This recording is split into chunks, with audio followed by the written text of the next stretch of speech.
Assalamualaikum warahmatullahi wabarakatuh. Perkenalkan, nama saya Muhammad Naufal Cahyoka Putra dengan NIM 0802042510 dengan nomor absen 29 kelas Ekonomi Syariah 2C. Di sini saya akan menjelaskan tentang 4 akad utama dalam fikih muamalah, yakni akad mudharabah, musyarakah, rohn, dan qard. Di sini saya akan menjelaskan baik dari konsep, persamaan serta perbedaan. Kemudian saya juga akan menjelaskan tentang aplikasinya terhadap lembaga keuangan syariah, baik yang benar maupun tidak, disertai dengan argumentasinya. Yang pertama adalah akad mudharabah. Akad mudharabah adalah akad bagi hasil. Akad mudharabah adalah akad kerjasama usaha antara pemilik modal atau sahibul mal dengan pengelola usaha atau mudharib. Keuntungan dibagi sesuai nisbah bagi hasil yang telah disepakati di awal. Sedangkan kerugian finansial ditanggung sepenuhnya oleh pemilik modal. Akan tetapi, bila pengelola atau mudharib mengalami kelalaian dan menyebabkan kerugian, maka wajib menggantinya. Dasar hukum terdapat pada Al-Quran Surah Al-Muzammil ayat 20 tentang orang-orang yang berjalan di muka bumi mencari sebagian karunia Allah. Dan dari hadis riwayat Ibnu Majah dari Shalih bin Suhaib bahwa Rasulullah bersabda, ada 3 hal yang mengandung berkah, yakni jual beli secara tangguh, mudharabah, dan mencampur gandum dengan jelai untuk keperluan rumah tangga, bukan untuk dijual. Hadis riwayat Ibnu Majah nomor 2280. Dan fatwa DSN MUI nomor 7 DSN MUI 4 tentang pembiayaan mudharabah. Yang kedua ada akad musyarakah atau akad kemitraan. Akad musyarakah adalah akad kerjasama antara 2 pihak atau lebih untuk suatu usaha tertentu, di mana masing-masing pihak memberikan kontribusi, baik kontribusi dana maupun kontribusi usahanya secara langsung. Kemudian keuntungan dibagi berdasarkan kesepakatan, sedangkan kerugian berdasarkan porsi kontribusi modal antara kedua pihak. Dasar hukum terdapat pada Al-Quran Quran Surah Shad ayat 24, yang artinya, dan sesungguhnya kebanyakan dari orang-orang yang berserikat itu, sebagian mereka berbuat zalim kepada sebagian yang lain, kecuali orang-orang yang beriman. Dan dasar hukum hadis pada hadis qudsi riwayat Abu Dawud dari Abu Hurairah, Nabi bersabda, aku adalah pihak ketiga dari 2 orang yang berserikat, selama salah seorang dari keduanya tidak mengkhianati temannya. Jika ia berkhianat, maka aku keluar dari keduanya. Hadis riwayat Abu Dawud nomor 3383. Disertai dengan fatwa DSN MUI nomor 8 DSN MUI 4 tentang pembiayaan musyarakah. Kemudian yang ketiga ada akad rohn, yakni akad gadai syariah. Akad rohn adalah akad yang menjadikan barang yang mempunyai nilai harta menurut pandangan syara sebagai jaminan utang, sehingga orang yang mensegmentasikan utang atau yang memberi utang dapat mengambil seluruh atau sebagian utangnya dari barang tersebut jika terjadi gagal bayar. Kemudian dasar hukum terdapat pada surah Al-Baqarah ayat 283, yang potongan artinya, maka hendaklah ada barang tanggapan yang dipegang. Kemudian ada hadis riwayat Al-Bukhari dan Muslim dari Ummul Mukminin, yakni Aisyah radhiyallahu an, bahwa Rasulullah bersabda, membeli makanan dari seorang Yahudi secara tempo atau utang, dan beliau menggadaikan baju besinya kepada orang Yahudi tersebut. Hadis riwayat Bukhari nomor 2068 dan Muslim nomor 1603. Dan fatwa DSN MUI nomor 25 DSN MUI 3/2002 tentang rohn. Kemudian yang keempat adalah akad qard, yakni pinjaman kebajikan. Akad qard adalah akad pinjaman dana kepada nasabah dengan ketentuan bahwa nasabah wajib mengembalikan dana yang diterimanya pada waktu yang telah disepakati tanpa adanya tambahan, kecuali atas sukarela nasabah tanpa syarat yang di awal. Dasar hukum terdapat pada Quran Surah Al-Hadid ayat 11, yang artinya, barang siapa yang meminjamkan kepada Allah dengan pinjaman yang baik, maka Allah akan mengembalikannya berlipat ganda untuknya, dan baginya pahala yang mulia. Dasar hukum dari hadis riwayat Ibnu Majah dari Ibnu Mas'ud radhiyallahu an bahwa Nabi bersabda, Tidaklah seorang muslim memberikan pinjaman kepada muslim lainnya 2 kali, melainkan pahalanya seperti ia telah bersedekah 1 kali.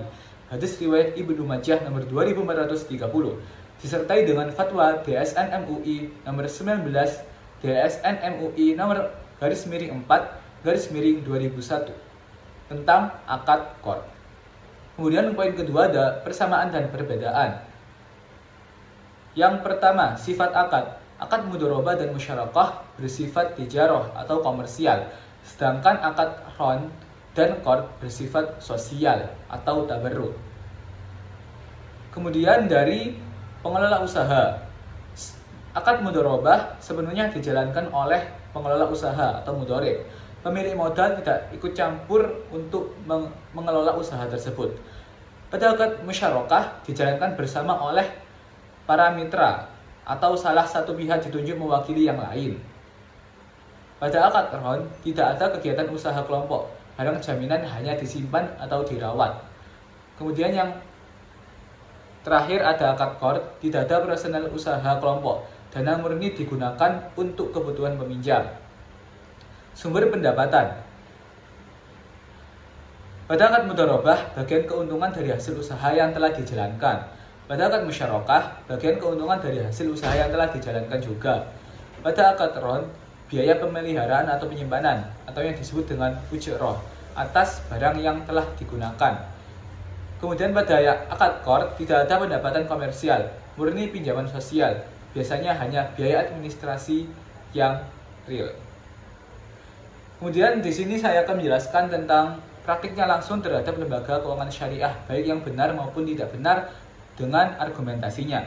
Pada akad mudharabah, praktik sesuai syariahnya di mana bank syariah menyalurkan pembiayaan mudharabah ke pedagang makanan. Keuntungan dibagi tiap bulan sesuai nisbah. Misal, 60% keuntungan dibagi kepada pedagang dan 40% dibagi kepada bank dari keuntungan seluruhnya atau usaha tersebut. Praktik tidak sesuai syariahnya, bank menetapkan bahwa nasabah wajib membayar keuntungan sebesar 2 juta per bulan kepada bank, tanpa peduli usaha makanan tersebut sedang untung atau rugi. Argumen saya, contoh kedua tersebut tidak sesuai syariah karena mengubah hakikat mudharabah menjadi riba.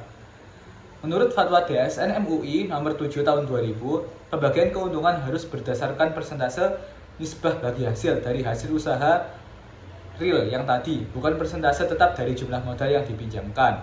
Kemudian yang kedua ada akad musyarakah. Praktik sesuai syariahnya di mana bank dan pengusaha properti bekerjasama membangun perumahan. Modal bank sebesar 70%, developer 30%. Keuntungan dibagi sesuai kesepakatan nisbah di awal kontrak. Praktik tidak sesuai syariahnya di mana di akhir periode modal bank berkurang, namun bank meminta jaminan modalnya kembali utuh 100% saat proyek tersebut merugi dikarenakan bencana alam, bukan kelalaian developer tersebut.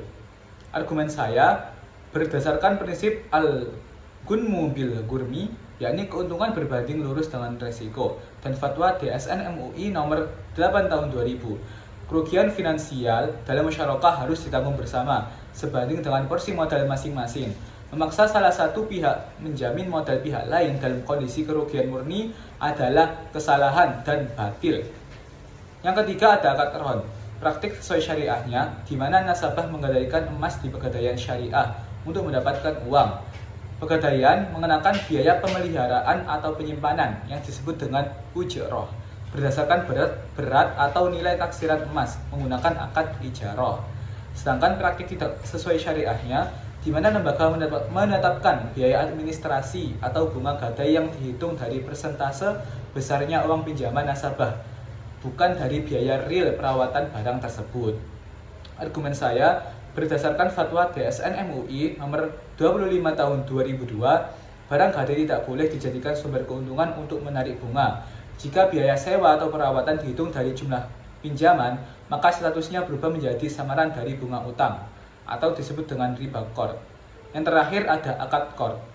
Praktik sesuai syariahnya di mana bank syariah memberikan talangan dana haji atau pinjaman qard kepada nasabah yang mengalami kesulitan finansial jangka pendek, dan nasabah mengembalikan sejumlah uang yang sama persis saat jatuh tempo, tanpa tambahan.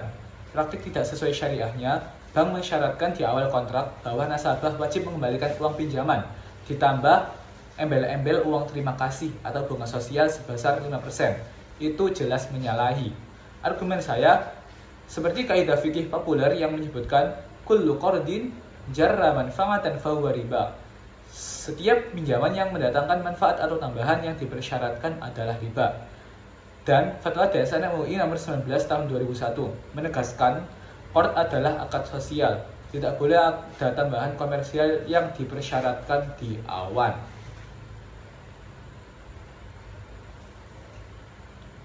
Mungkin cukup sekian. Terima kasih dari saya.